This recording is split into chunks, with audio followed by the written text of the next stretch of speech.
Hello there, it's a fine day to talk about art, music, dance and all things inspiring. So on Colors of India this week, we bring you a watertight selection of those stories which will entertain and also provide food for thought.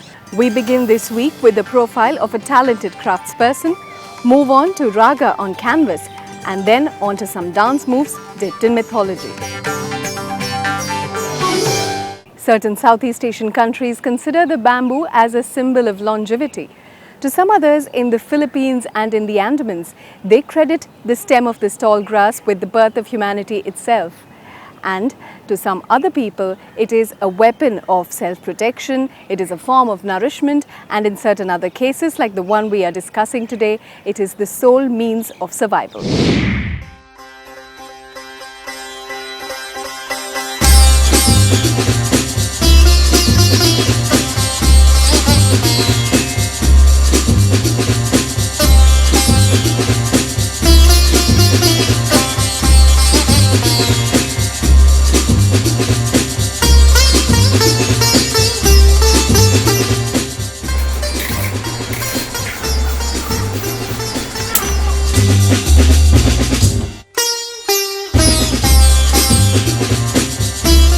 He has nimble fingers. His movements can be tracked only if you look closely.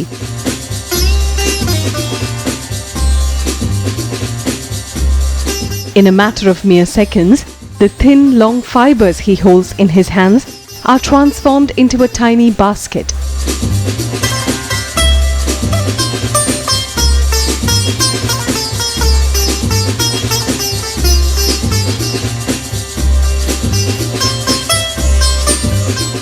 Some green reeds, artificial flowers, a little glue, and there you have a basket full of posies. Colorful, washable, long-lasting, eco-friendly, and absolutely gorgeous. For Vivekananda Bagchi, this is child's play. He is a wizard when it comes to bamboo tricks and is a recipient of the 2010 President's National Award for Excellence in Cane and Bamboo Craft. Bamboo में utility एक चीज़ है जो मेरा national award में भी मैंने वही दिखाया। जो ये बैम्बो वर्क जो है, ये बास्केट होता है, ये होता है, मॉडर्न आर्ट होता है, एक टाइप की वॉल हैंगिंग होता है, लेकिन इसको यूटिलिटी, ये घर में किचन से लेकर आपको सब कुछ बैम्बो में कैनिंग कर सकते हैं, तो ये यूटिलिटी में भी आएगा, देखने में भी अच्छा लगेगा और इसकी लॉन्जेविटी भी अच्छा है। तो क्योंकि थोड़ा फैशन वगैरह सारे इंडिया में अभी बहुत चेंज हो गया, अभी जितना भी अच्छा जितना नया यूनिक चीज़ें होता है ना, उतना कस्टमर भी खरीदता है और हम लोग भी पैसा बन जाता है। इसका मुँह मांगा हम पैसा भी ले सकते हैं क्योंकि अच्छा काम की कदर है अभी भी।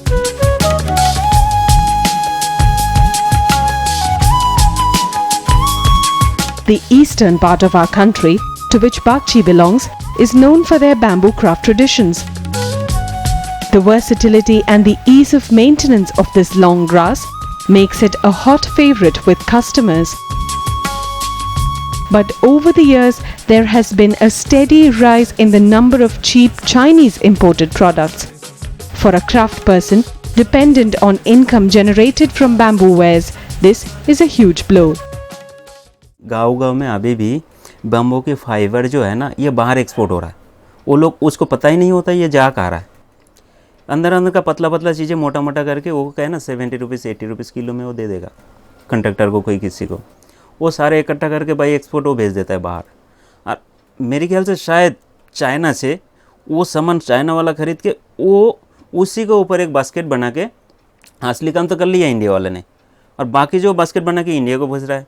आप सदर बाज़ार में जो मिलेगा बास्केट, यही काम हमारा इंडिया में इतना हो सकता है जो, और ये सोचता है जो बैम्बो का काम है पैसा नहीं, बहुत पैसा है। ये पर डे 500 से 1000 रुपया कमा सकता है कोई भी आर्टिजन, अच्छा खासा काम करते हुए। थोड़ा सा बदलना पड़ेगा, चेंजेस करना पड़ेगा।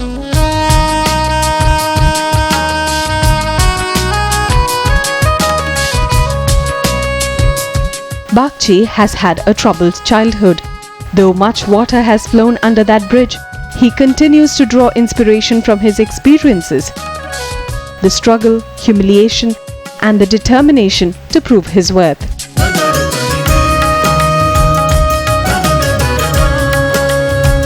His designs today are world-class and his experiments with bamboo multifaceted. From utility items like closely woven glass holders and water flasks to home decor elements like the artistic weave of a table lamp, his sharp business sense does not let a market trend pass by. He has also identified a niche market that brings in good revenue: bamboo jewelry. Bamboo का thickness जो है ना, ये कम से कम 8 mm 10 mm होता है। तो maximum मैंने देखा जो बैम्बू वेस्टेज होता है इंडिया में, ये एक्चुअली ऊपर का जो है ना, ये 2 mm 3 mm के ऊपर काम करते हैं, मेन टेक्सचर ऊपर का छिलका जो है।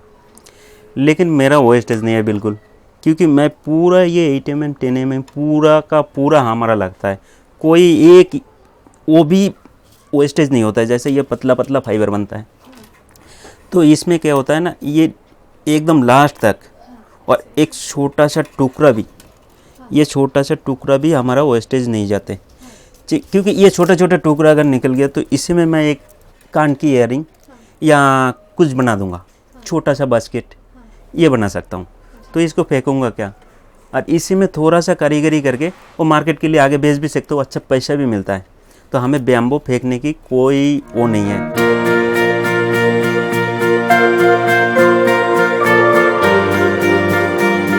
A single stick can be sliced into many tiny fibers, which can then be used in the most creative manner. Sometimes he home ties the fiber. At other times, he paints them using acrylic. Necklaces, earrings, bangles, the options are plenty and the labor just as rewarding. In his line of work, skill, patience, design inspiration, and instincts can go a very long way. On one hand, efforts are being made to protect and preserve the bamboos, while on the other hand, there are so many unethical practices. Yes, there are flaws and loopholes in the system which one Bakchi cannot rectify.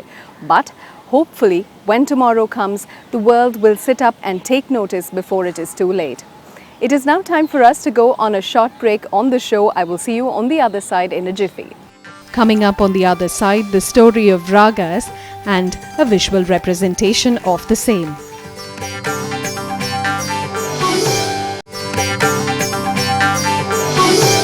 Welcome back. There is one for every season and time, every feeling and occasion. That is how vast the Indian Raga system is. On Lalit Kala Academy's Foundation Day, we got to witness this whole Raga system along with glimpses of visual arts.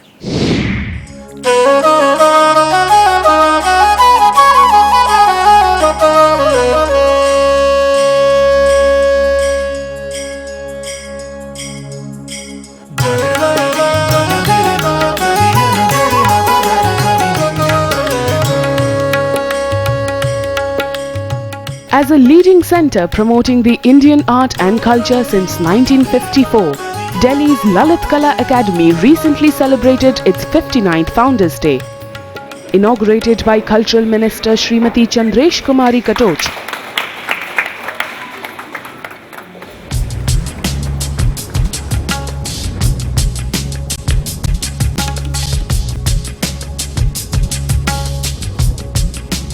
the day emphasized on the most important aspect of Indian classical music and dance, the ragas.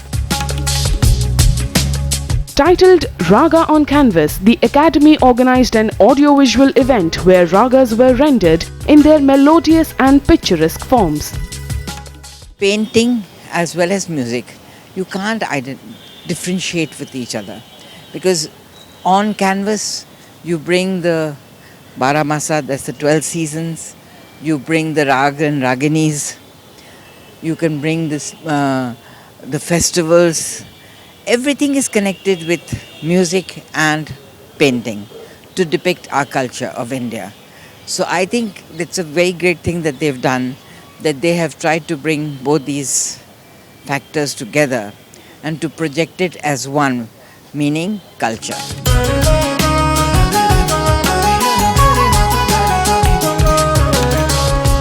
The word raga originates from the Sanskrit word ranja, meaning colored. Raga on Canvas was an exhibition of Ragmala paintings that brought out the colored aspect of ragas, bringing forth the many moods in a poetically artistic manner. Like the wall displaying the 6 main ragas, Bhairavi, Malkos, Deepak, Hindol and Shri, divided as per the 6 time phases in a day. The painting of the 17th century's greatest singer, Mia Tansen, and another of Hazrat Nizamuddin Aulia, listening to the music of his favorite disciple, Amir Khusro, added to the beauty of music put through art. This kind of art, which are basically miniature format art from the medieval period, let us say from the about 15th century to about the 19th century. This kind of art was created mostly in the courts with musical performances, and all over Himachal Pradesh and all over Rajasthan, in all priestly houses, even now you will find large collections. So our desire is to bring together traditional technique and materials and modern technique and materials in a convergence.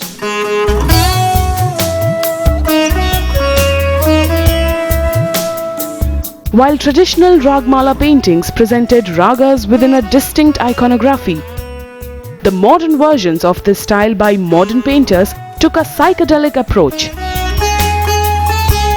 They presented the ragas within a contemporary framework using various colors and shades in abstract and semi-abstract forms. Creating such an aura were the paintings of veteran painter Om Prakash Sharma. His Nat Bhairava denoted Shiva radiating with red and surrounded with bright hues of blues and greens. Another piece displayed the soothing resonance of the Raga Bhairavi, and Darbari created a kaleidoscopic effect where the images of a male and female denoted the Raga and Ragini idea in our music. When you actually go through the traditional paintings, you see the kind of traditional approach to symbolically portraying the rags and raginis, and then you actually move into more contemporary forms where new ideologies come into place. Just the entire feel of actually hearing the music while watching the paintings, that's pretty surreal.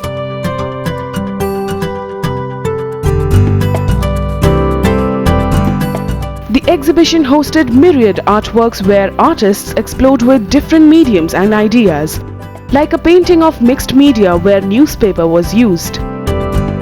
Another depicting Meghamalar, where a peacock is set in the backdrop of Qutub Minar amidst dark clouds.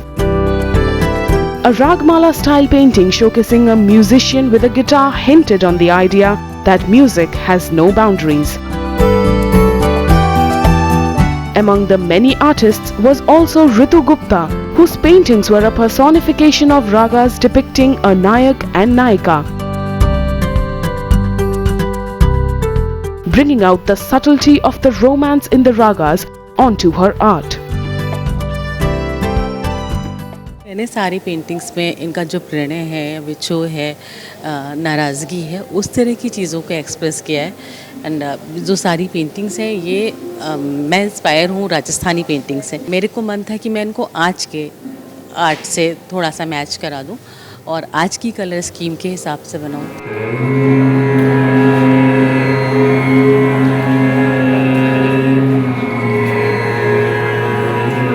In its musical connotation, the word raga denotes the dyeing of sound into vivid colors of music. And after glancing upon ragas on canvas, it was time to let it flow for real. Opening the evening were Ashish Mishra and Achin Banerjee, disciples of Guru Ashish Shankratayan, presenting a Dhrupad recital on Raga Yaman. Performing to the strings of the Tanpura, their deep voices complemented each other. The thing with Dhrupad is that it's a very sophisticated system which uses the whole concept of breath and the inner flow of energy and yogic knowledge to produce sound, and it's also kind of a meditative contemplation, not only a performance but a meditative contemplation. So It used to be performed in temples, in the courts of kings, and it has now gained worldwide acceptance as one of the intangible heritages. Next was Hema Upasani, who treated the audience to Khayal music as she began her repertoire with Rag Purya Dhaneshri.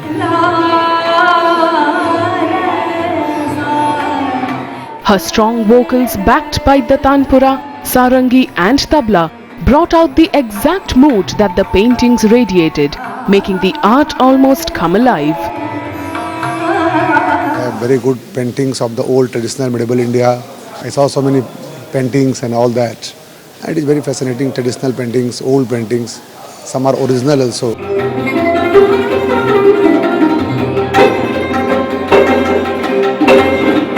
Music has the quality to uplift the soul and make one feel rejuvenated. This was the feeling that Pandit Alok Lahiri's Sarod recital echoed with. As the final performance, his fast-paced Sarod performance left all mesmerized. Who would have thought it possible to explain the fascinating story of Indian ragas through a mix of audiovisual elements? But we do love a good surprise every now and then, don't we? Well, it's time for us to go on a quick break here. I will see you on the other side in a jiffy. Up next, an Odyssey performance inspired by two mythical narratives.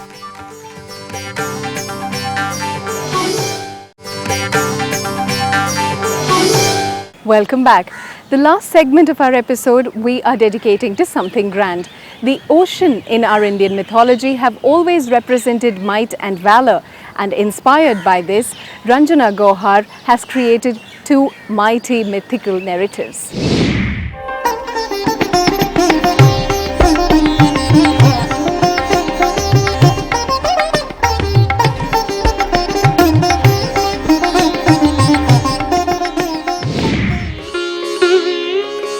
Water holds a place of high prominence in our ancient manuscripts in the form of a lifesaver.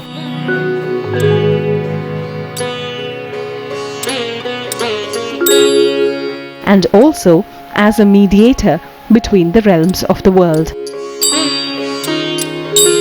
Thus, oceans and seas are considered mighty forces, fathomless and formidable. Inspired by this, Ranjana Gohar, along with her dance academy Utsav, presented Ksheer Sagar.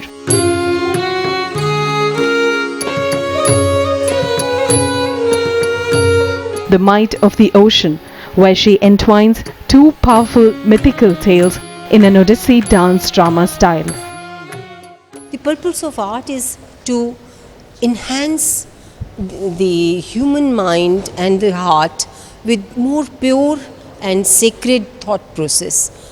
So we try to use and search for the content that can help people to understand themselves.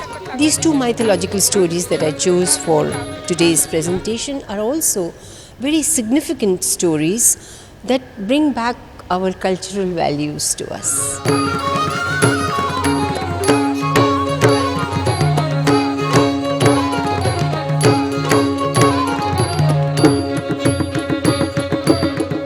Gohar opens her first act with the story of Chandrabhaga.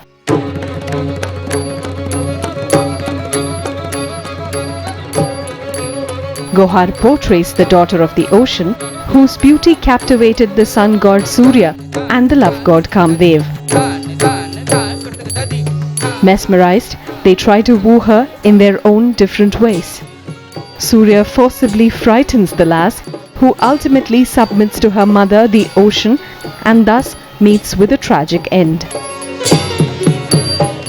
To portray the vigor and power of the sun god, the production mixes some chow dance elements. I think this choreography was useful to illustrate and to bring to stage one of the most important mythological phenomenon of our works, the recreation of the world, Pralay and the Matsya Avatar and so forth. I think it was a good thing to do really, and I hope that our young people will have more interest in knowing our mythology after this.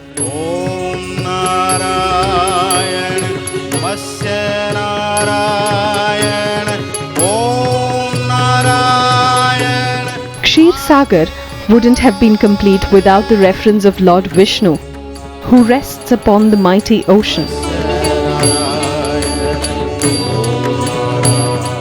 The second performance was Matsyavatar, an episode which glorifies the first of the 10 Vishnu avatars.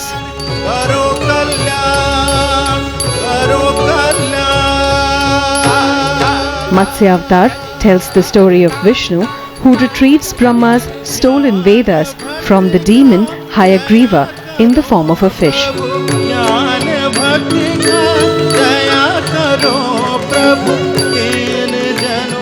The subtle moves of Odyssey ensured an aesthetic portrayal of the underwater scenes and the soft glide of the fish. It is a very unique concept because in classical dance we do the Dashavatar, that is the 10 forms of Vishnu, but focusing on only Matsyavatar was a huge challenge for everybody. We did a lot of, ma'am did a lot of research and we worked very hard, and the concept in itself is very enriching, and that's why we were able to come up with the entire production and present it before you.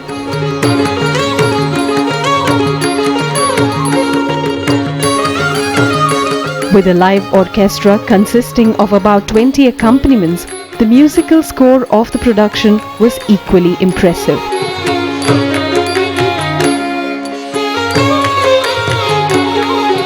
The magnificent lighting patterns guaranteed better results, and the performers also ensured that they made the best use of the wide stage setting. Suno, suno, suno hai Rajan. It was really beautiful. The musicians were excellent. The dancers were perfect, and really it got to my heart. And very touching, very touching. I loved it. Jaya Jagadisha Hare. Using these two tales of the oceans, Gohar's production conveyed a more important message of preserving the environment and saving the nature, as this forms the fundamental element necessary for the sustenance of life. The production was in Odyssey style and it had a deeper message of save nature, which I thought was very commendable. It is now time for us to sign off, but let me remind you to catch our episode next week because we are hitting the centenary episode and something tells me you don't want to miss that. Remember to write to us through our Facebook page. Until later next week, goodbye and take good care.